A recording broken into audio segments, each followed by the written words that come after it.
Selon les Écritures, il y a toujours un lieu précis, un temps précis où tu étais censé arriver. Tu n'es pas là par hasard. Tu es venu au bon moment. La raison pour laquelle tu te trouves au Ghana, c'est lui qui t'y a fait rester. La raison pour laquelle tu es kényan n'est pas un accident. Cela signifie qu'il n'y a aucun moyen que tu prospères vraiment ailleurs.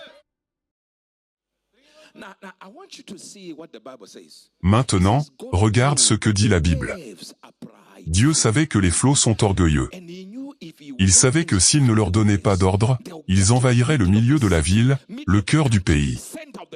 Alors il a dit aux flots, « Voici jusqu'où vous irez, et pas plus loin. » Mais nous, les humains, nous ne savons pas rester à notre place. Nous sommes allés trop loin. Et ensuite on accuse Dieu d'être méchant. Alors que non. Il y a des gardiens dans cette nation qui n'ont jamais défini les limites de chacun.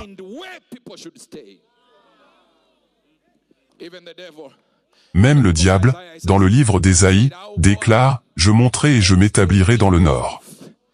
Le livre d'Ézéchiel te montre aussi ce qu'il voulait faire. Il a dit dans son cœur « Je monterai aux cieux, j'élèverai mon trône au-dessus des étoiles de Dieu. Je m'assiérai aussi sur la montagne de l'Assemblée, du côté du nord. Pas du côté du sud. » Cela veut dire que Dieu sait exactement. Il sait précisément où tu dois être à chaque instant. Et certains d'entre vous vivent dans les mauvais endroits. C'est pour ça que l'argent ne vient jamais. C'est pour ça que tu ne rencontres jamais la personne qui doit t'épouser. C'est pour ça qu'aucun emploi ne se présente. Et tu crois que le problème, c'est toi. Non. C'est la localisation. Genèse 50, verset 25. Joseph fit prêter serment aux enfants d'Israël en disant, « Dieu vous visitera certainement, et vous ferez remonter mes os d'ici. » 1. Il est en Égypte, messieurs. Il est sur le point de mourir. Et il dit, « Quand Dieu vous délivrera de la captivité, emportez mes os. » Pourquoi a-t-il besoin de ces os dans la terre promise ? Certains de vos oncles sont enterrés au mauvais endroit. Vous êtes assis là, et vous pensez que l'endroit où vous vivez n'a aucun rapport avec ce qui vous arrive. Écoutez. Vous pouvez être à Boreilbrook. Vous pouvez être dans les Hamptons, en Amérique, le quartier le plus riche de New York, avec une cuillère en argent dans la bouche. Et Dieu peut quand même dire, ce n'est pas le lieu.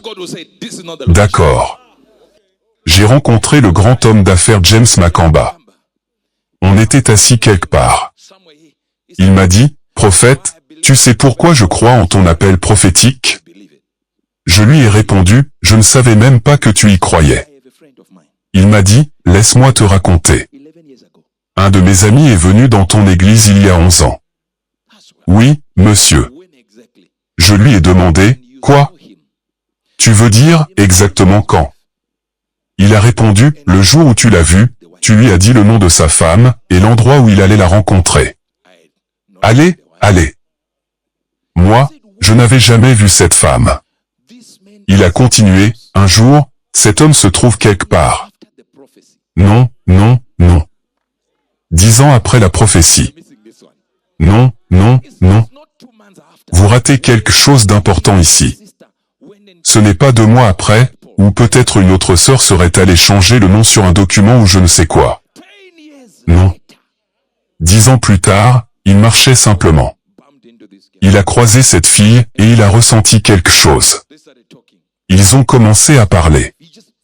Il a senti, c'est ma femme. Il l'a juste senti. C'est ma femme. Puis il a pris le courage de demander, comment tu t'appelles ? Prénom, CM. Allez. Maintenant je veux que vous compreniez bien. Prénom, et CM exactement comme prophétisé. Vous savez qu'il n'avait même jamais vraiment aimé venir à son église. Jamais. Il lui a dit, on m'a prophétisé il y a 10 ans que ma femme s'appellerait comme ça, et c'est ton nom. Allez maintenant. Ils sont venus donner ce témoignage. Mais mon point, ce n'est pas qu'il y a un grand témoignage. Les témoignages, il y en a partout. Ce que j'essaie de vous faire comprendre, c'est, qu'est-ce qui a poussé cette femme, à ce moment précis, à cette seconde exacte, à se dire, tiens, je vais descendre en ville. Et si ton auxiliaire de destinée t'attendait simplement, que tu sois bien positionné? Est-ce que je ne vous ai pas dit que, quand je prophétise, je peux bouger d'un endroit à un autre? Je cherche le réseau. Le réseau, frère. Le réseau spirituel. Parfois je reste au même endroit, debout au même endroit, et c'est boum, boum, boum. Puis je bouge. J'entends un nom. Je reviens. 5 noms. Je vais de ce côté-là, 10 noms. Je vais de l'autre côté, ton rêve arrive. Je dis, ah. Chaque fois que je veux entrer dans ton rêve, je vais me positionner.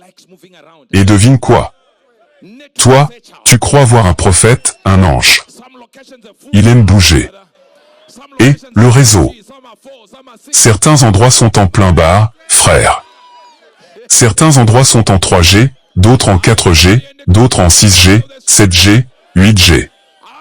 Rire. Je décrète et je déclare par l'autorité de l'esprit. Tu es sur le point de te déplacer. De bouger, de bouger. Tu es sur le point de. Tu peux rester planté à un endroit en te disant que Dieu va venir jusqu'à toi, jusqu'à ce que tu te positionnes dans un certain lieu. Je veux que tu trouves cet endroit dans ta maison. Si on te dit, prie ici, ça ne me dérange pas que tu bouges de là pour aller dans ce coin-là. Ça ne me dérange pas, parce que tu sais que quand tu es dans ce coin, ta chair te dit, on est bien ici. Certains, dès qu'on commence à chanter, savent qu'ils aiment rester ici. D'autres préfèrent être là-bas. Et parfois la danse n'est même pas organisée. Quelqu'un va juste se lever, et il commence à ressentir Dieu. Pendant que ceux qui ont le vrai rythme, eux, ne ressentent rien. Je parle par l'autorité de l'esprit, les lieux. Pourquoi est-ce que je vous enseigne ces choses? Je veux que vous compreniez qu'à tout moment, il faut trouver le lieu qui va vous donner le miracle. Je ne dis pas que ce lieu doit être plein de gens importants. Non, je n'ai pas dit ça. Je ne dis pas non plus que tu dois être avec des danseurs. Non. Je dis qu'il y a un endroit où tu te tiens, et tu te dis, je ne bouge plus d'ici. Plus tard, je changerai. Non, non. Les lieux sont importants. Il faut savoir où se positionner pour se mettre en mouvement. Pour que tu puisses t'asseoir ici, comme ça, exactement ici. C'était déjà ordonné par Dieu que tu serais ici. Et Dieu savait exactement ce qu'il allait te dire, avant même que tu viennes. Il avait déjà tout fixé. Parfois je bouge comme ça, et je vois, celui-ci est là pour ceci, celui-là est là pour cela, celui-ci est ici pour ça. Puis je te laisse tranquille. Et toi tu te dis, mais, il ne m'a pas vu? Si, je t'ai vu. Ah, mes yeux sont ouverts. Genèse 28, verset 16, Jacob s'éveilla de son sommeil et dit, certainement, l'Éternel est en ce lieu, et je ne le savais pas. Verset 17, il eut peur et dit, que ce lieu est redoutable. C'est ici la maison de Dieu, c'est ici la porte des cieux. Un lieu.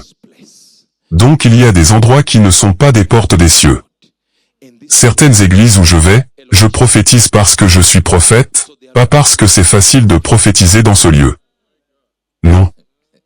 On dirait que les cieux sont fermés. Mais je prophétise, parce que je suis prophète. Je sais comment faire parler Dieu même dans ce genre d'endroit. Écoute, dans chaque environnement où tu entres, comprends bien une chose, même si tu es là physiquement, il y a une ligne spirituelle à l'intérieur de cet environnement. Si tu arrives à te brancher dessus, tu peux pirater les systèmes spirituels et faire descendre une réalité jusqu'à toi. Et ça peut tout changer. Je décrète et je déclare par l'autorité de l'esprit. Tu es sur le point de te déplacer. De bouger, de bouger. Tu es sur le point de. Un monde de bonnes nouvelles avec Hubert Angèle, qui provoque une réaction, et qui vaut toujours la peine d'être entendu.